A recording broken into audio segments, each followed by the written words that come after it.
Hopefully if you're watching this video, you've seen my other one looking at the psychology of Stoic the Vast. Or at least you've seen How to Train Your Dragon. But if you haven't, I'll give a very quick rundown of all the relevant information. Hiccup is the son of Stoic, the strongest Viking and chief of the clan. They live on an island called Berk, where they struggle to survive against the local wildlife. Dragons. The Vikings value strength and bloodthirstiness over all other traits, but Hiccup doesn't have these. He is compassionate and physically weak, but extremely smart and shows great ingenuity. During the opening raid, we see dragons are stealing livestock and burning down buildings, and Hiccup wants to help. As he isn't a strong fighter, he uses a device he created, which is basically just a large crossbow that shoots bowlers.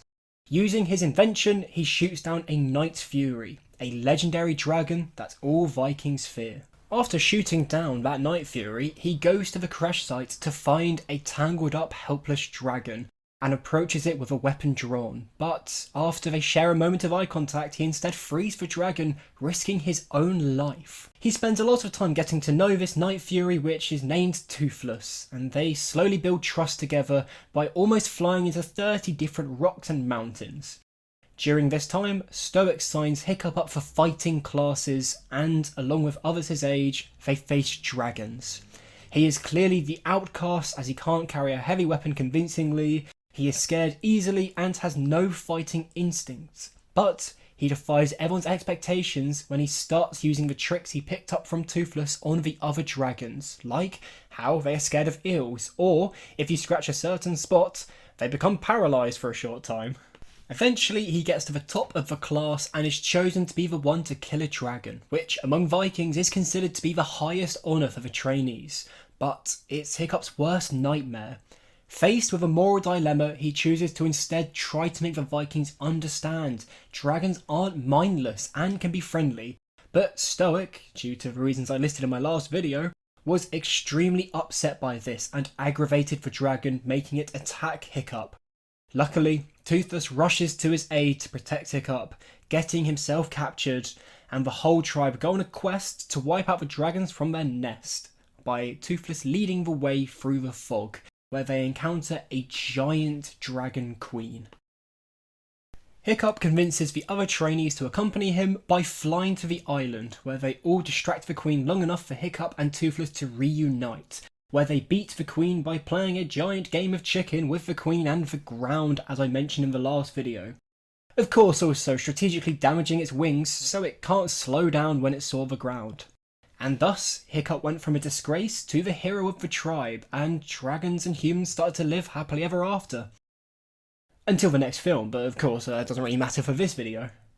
Now you know the story, let's talk about Hiccup and whether his attributes are nature or nurture.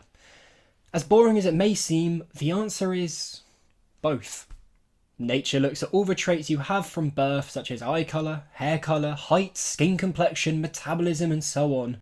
Of course all of these traits can be changed, but it is still nature if it happens naturally. Whereas nurture is everything else around you, like parents, siblings, friends, any other people, pets, events, anything you experience.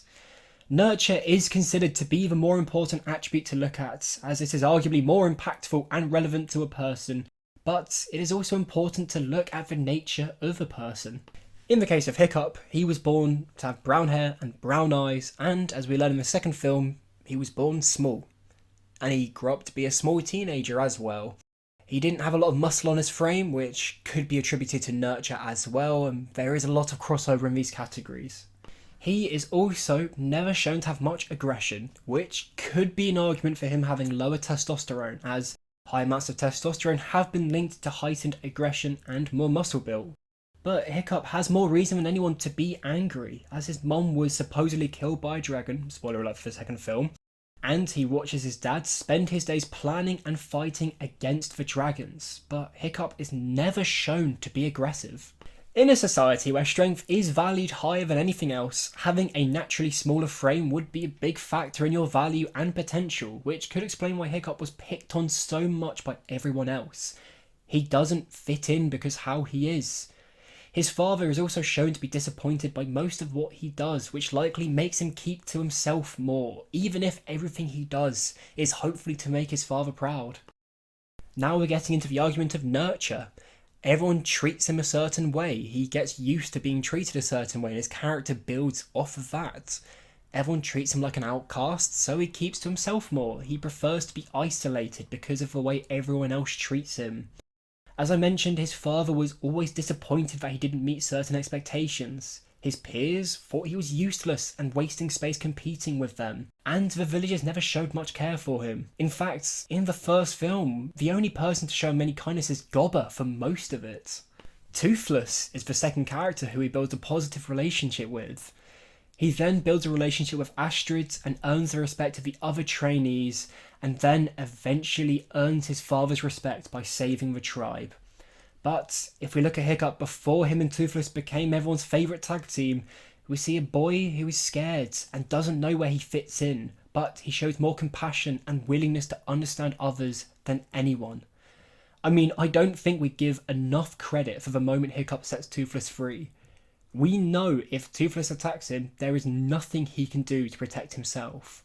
But his mental strength and morality carry him past this fear and lead him to do the right thing.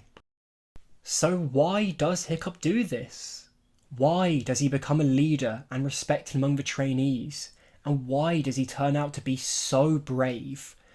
Well, Hiccup has 3 traits that are common in high achieving people. He is driven, intelligent, and self-assured. As heartbreaking as it is for anyone in the situation at home where their parents don't support them and the world feels against them, this struggle taught Hiccup to be self-assured. No one was ever going to tell him what he's doing is right, so he had to rely on himself and keep doing what he thought was right. Letting Toothless go and then making sure he was fed, all whilst trying to fix his tail, is objectively bonkers, and the bravery one would need for that is otherworldly. His intelligence is another trait that was nurtured through his situation. His strength was lackluster, so he focused on his intelligence, as it was more likely that he excelled in it, and compared to others he saw more value in being smart. His plans always seemed to work out, even if they weren't fully thought out, so split-second decision making and adaptability are also a very impressive trait he has. And finally, his drive likely comes from his father. As Stoic is shown to be the strongest and bravest Viking, Hiccup likely compared himself closely to him. A lot of psychologists do believe we compare ourselves to our parents more than anyone else we know, so it's no surprise Hiccup picked up a lot of traits from watching his father, like his bravery, his determination, and his willingness to help others. What does this all mean though? Understanding nature and nurture opens the door to re-evaluate our own traits. Of course, Stoic is a harsh critic of Hiccup, but Hiccup did pick up a lot of positive traits from him, and negative traits as well. Our situations aren't set in stone. We can choose to find positive to pick up, and we can also be more aware of the negative we might pick up. Although Hiccup isn't shown to have chosen the qualities he has, he still used all of the experiences he had and made choices he thought were right. He chose to be brave when he was scared. He chose to be compassionate when he was in a power position. He chose to be trusting when he was let down by so many people. These are all choices we can each make regardless of situations. Unfortunately, they will be harder for some than others, but you don't have to be a prisoner of your own situation. Choosing to be better is the easiest and hardest choice to make, and it's bravery like that which turns a small, scared outcast into the greatest chief Burke had ever seen.